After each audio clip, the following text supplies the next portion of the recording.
Good day everyone, I am Alan Jiel El Sense. And I am Arachel S. Tibay. I am Rafaela Mingina Garas. My name is Kyla Panganiban, and we will be discussing the topic about treatment by sex and race.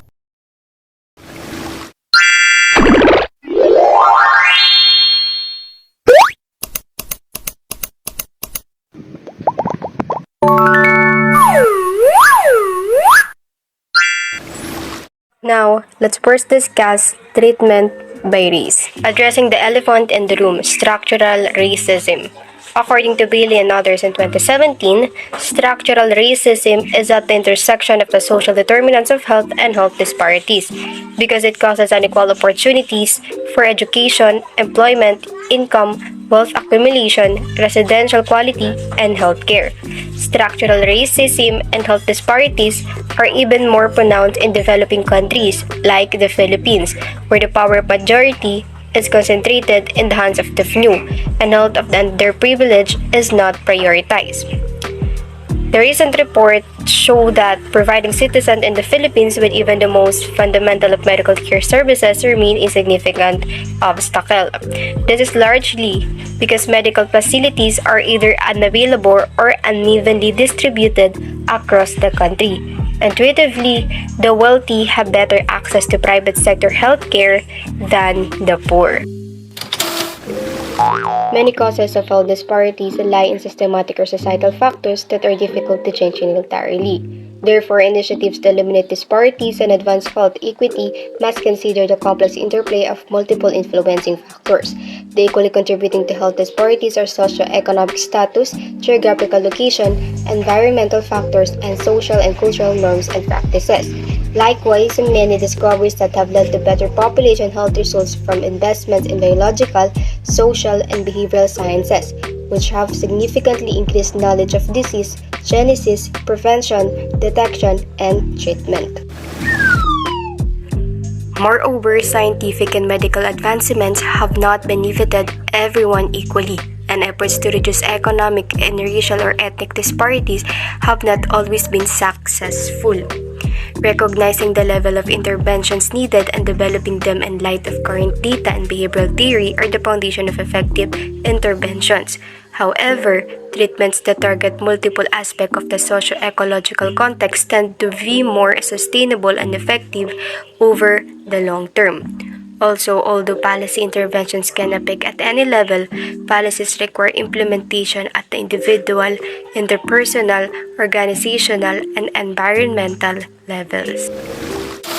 Now, let's move on to treatment by sex. So what are the treatment for social problems? The first condition is lack of desire. This increasingly common problems occurs when people lack any interest in sexual fantasies or activity and suffer distress or relationship problems as a result. So this social problem is one of the most common sexual problems that people have. Therapies begin by helping clients identify negative attitudes about sex, explore the regions of those ideas, and find new ways of thinking about sex. The focus then shifts to behavior. Therapists may ask clients to keep diaries for their sexual thoughts, watch erotic films, or develop fantasies. The second one is erectile dysfunction. This happens when the penis fails to become or stay erect. Intercourse become impossible. So this kind of condition is the inability to get or maintain an erection long enough to have sexual intercourse. The cause is typically a mix of physical and psychological factors. Physical causes include illnesses like diabetes or medication side effects. One of the main psychological causes is performance anxiety. The therapy for this focuses on reducing anxiety by taking the focus of intercourse. For men with physical problems, medication or devices can help. The third one is premature ejaculation. Ejaculation is premature when it occurs so soon after intercourse begins that it causes emotional distress. So this male sexual dysfunction characterized by inability to control ejaculation that occurs sooner than desired or expected. Though the causes still aren't understood, treatment works in almost all cases. Therapy focuses on behavioral training, with its partners help the man learns to withstand stimulation for longer and longer periods. The last one is painful intercourse. Painful intercourse or dyspareunia is recurrent or persistent genital pain that causes significant distress or relationship problem. This occurs just before, during, or after sex. Most cases, especially among men, involve a physical problem. A urologist or gynecologist should rule out or address any medical concerns. For women, the typical treatment focuses on relaxation training. Now, what are the bills related to the topic? The first bill related to the topic is the House Bill 4684.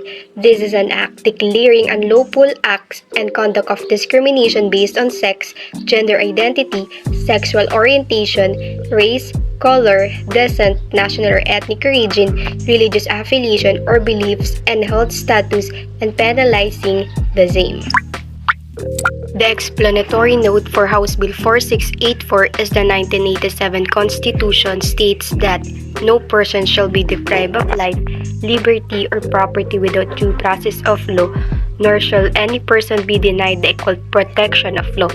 It specifically directs the state must protect any person, an all-encompassing term that applies equally to all human beings regardless of their racial, gender, ethnic, or religious affiliation, so everyone is included.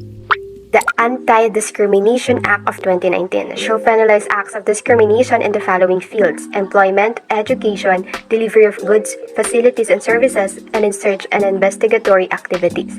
This act hopes to penalize any person, natural or judicial, who commits any of the acts herein prohibited, provided that in any case of judicial person.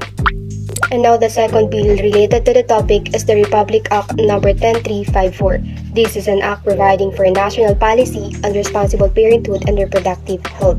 This RA No. 10354 is a Philippine law that provided universal access to methods on contraception, fertility control, sexual education, and maternal care in the Philippines. Pursuant to the Declaration of State Policies under Section 12, Article 2 of the 1987 Philippine Constitution, it is the duty of the state to protect and strengthen the family as a basic autonomous social institution and equally protect the life of the mother and the life of the unborn from conception. The state shall protect and promote the right to health of women, especially mothers in particular, and of people in general, and instill health consciousness among them. The state recognizes the sanctity of family life and shall protect and strengthen the family as the basic autonomous social institution. And also, the family is the natural and fundamental unit of society. The state shall likewise protect and advance the right of families in particular and people in general to a balanced and healthful environment in accord with the rhythm and harmony of nature. The state also recognizes and guarantees the promotion and equal protection of the welfare and rights of children, the youth, and the unborn. And that's the end of our presentation.